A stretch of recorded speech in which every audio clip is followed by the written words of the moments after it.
আজকে হবে মটন কষা। তার জন্য আমি 1 কিলো মটন নিয়ে নিয়েছি।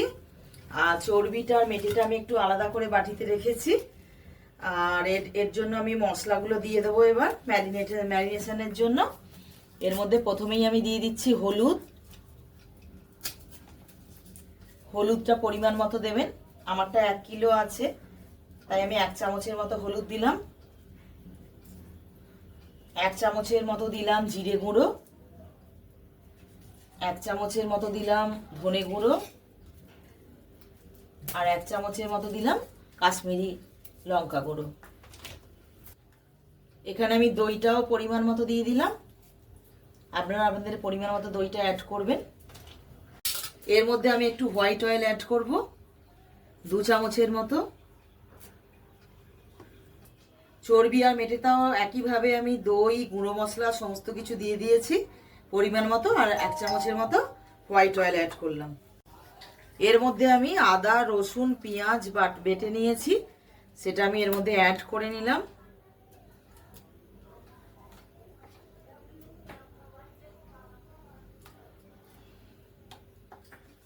এটা আমি 7 চামচের মতো অ্যাড করেছি পেঁয়াজ, আদা, রসুন বাটা।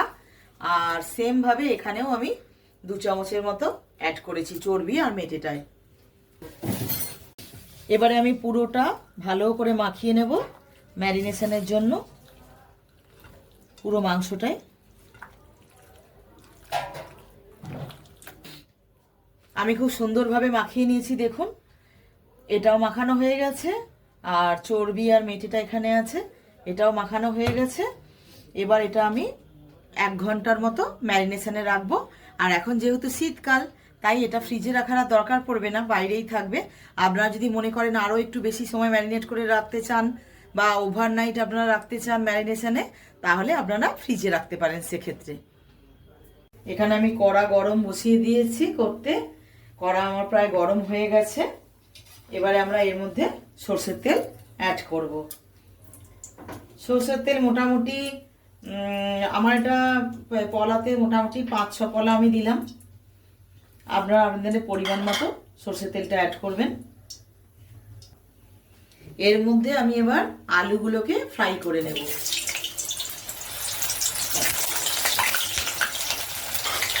আমি এখানে 3টে আলুকে কেটে 6 টুকরো করে নিয়েছি, হাফ করে। এটা আমি ভালো করে ফ্রাই করে নেব। এবারে আমি একটু আলুগুলোকে উল্টে নিচ্ছি। আলুগুলোকে এইভাবে আমরা উল্টে পাল্টে ভালো করে সব দিকটা ফ্রাই করে নেব। এবারে আমার আলুগুলো ভাজা হয়ে গেছে, আমি এবার এগুলো তুলে নেব।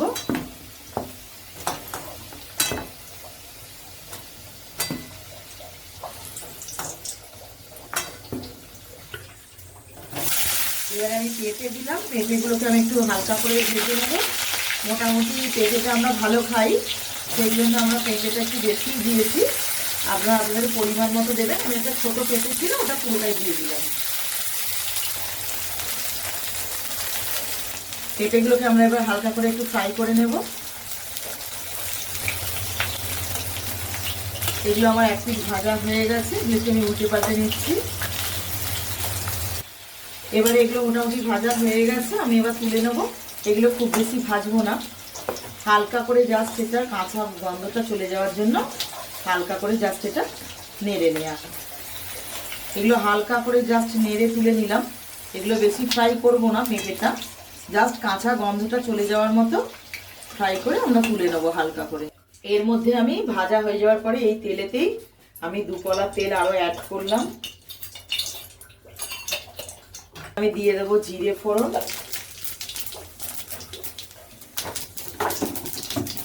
আর এর মধ্যে আমি 3টের মতো তেজপাতা হাফ করে ছিঁড়ে নিয়েছি, ধুয়ে এটা আমি ফোড়নে দিয়ে দেব।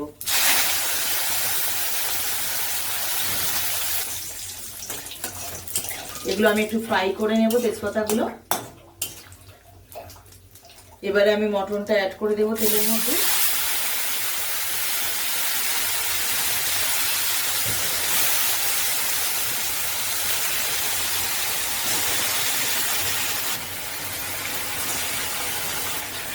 মটনটা আমার অ্যাড করা হয়ে গেছে। আমি এটা এবার ভালো করে কষে নেব।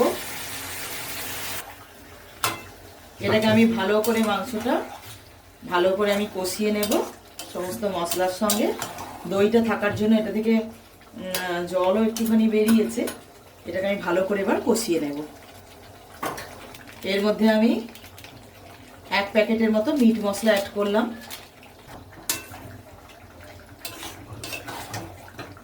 ভালো করে এটা আমি মিক্সড করে নিচ্ছি।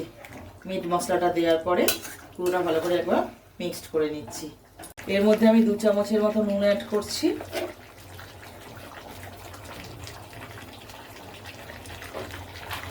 অল্প একটুখানি আমি চিনি দিয়ে দিলাম। নুনটা দেওয়ার পরে আমরা ভালো করে এটা মিশিয়ে নিলাম। রেসিপির যা ইনগ্রিডিয়েন্টস দেওয়া হচ্ছে আপনারা এগুলো সবই ডেসক্রিপশন বক্সে পেয়ে যাবেন।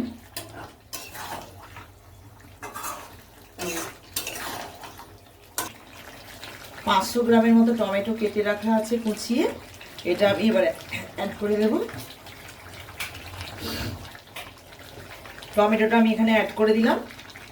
500-র মতো কেটে রাখা টমেটো আমি এখানে অ্যাড করে দিলাম। টমেটোটা আমি এবার ভালো করে মিশিয়ে নেব।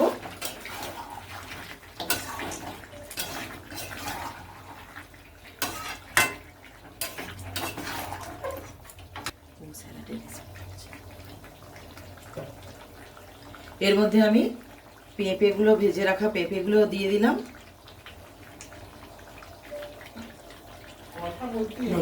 এর মধ্যে আমি ভেজে রাখা আলুগুলো দিয়ে দিলাম, অ্যাড করে দিলাম। আমি এবার এটাকে আলু পেঁপে সমেত ভালো করে মিক্সড করে নেব, কষিয়ে।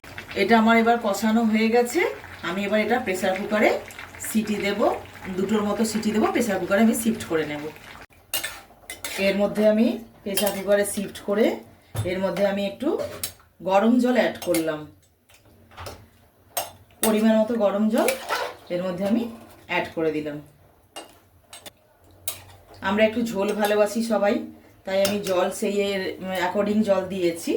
আপনারা যদি মনে করেন একদম কষা খাবেন তাহলে জলের পরিমাণটা আরও কমিয়ে দিতে পারেন।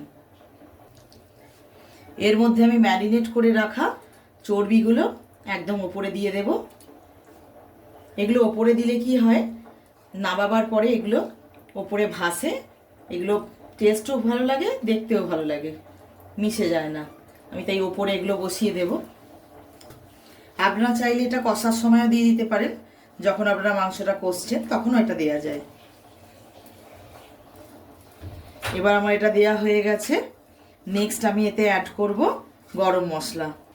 এর মধ্যে আমি গরম মশলা কিছুটা অ্যাড করলাম। আপনারা পরিমাণ মতো আপনাদের যেরকম ভালো লাগে সেরকম অ্যাড করবেন। আমি 1 চামচের মতো গরম মশলা দিয়েছি।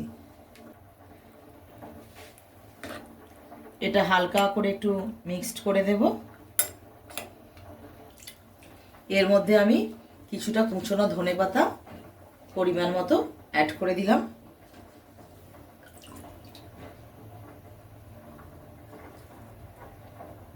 এটা আমি এবার চাপা দিয়ে দেব। 2টো সিটি হলে নামিয়ে নেব। আমাদের মটন হয়ে গেছে। এবারে আমরা ঢাকাটা খুললাম, একটু নেড়ে ছেড়ে আমরা এবার এটা নামিয়ে নেব। মটন কারি আমরা নামিয়ে নিয়েছি। এবারে আমরা এটা গার্নিশিং করে নেব। একটুখানি কাঁচা লঙ্কা আর একটু ধনেপাতা ওপর থেকে আমরা ছড়িয়ে এটা সার্ভ করে দেব। আজকের মতো এইখানেই ফ্রেন্ডস। যদি ভালো লাগে আমার চ্যানেলটা লাইক আর সাবস্ক্রাইব করতে ভুলবেন না। আর এই রান্নাটা অবশ্যই একবার ট্রাই করে দেখবেন, আশা করি খারাপ লাগে। আর শীতকাল, এখন শীতকালে গরম গরম মটন কারি ভালোই লাগবে। আর যদি ভালো লাগে থাকে তাহলে একটু শেয়ার করে দেবেন, লাইক আর সাবস্ক্রাইব করতে ভুলবেন না। আর অবশ্যই একবার ট্রাই করবেন।